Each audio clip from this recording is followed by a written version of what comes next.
di mana berkat beliau kita bisa hadir di tempat ini. Selawat dan sirik salam kita mari sama-sama kita panjatkan kepada junjungan kita Nabi besar Muhammad sallallahu alaihi wasallam, sehingga kita terhindar dari zamannya kebodohan ke zaman yang serba pintar hingga saat ini.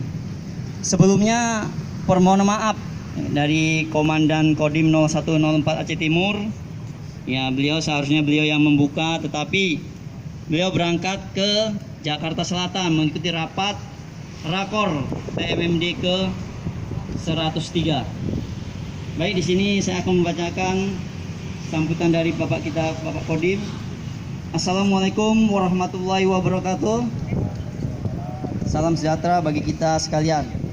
Yang saya hormati Ketua KONI atau yang mewakili, yang saya hormati Ketua Perbasi Kota Langsa, dan yang saya hormati pimpinan Bank Aceh Syariah Cabang Langsa.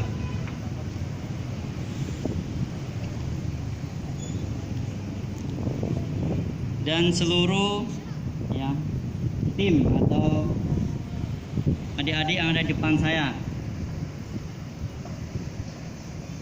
Hadirin sekalian saya hormati, pada kesempatan yang baik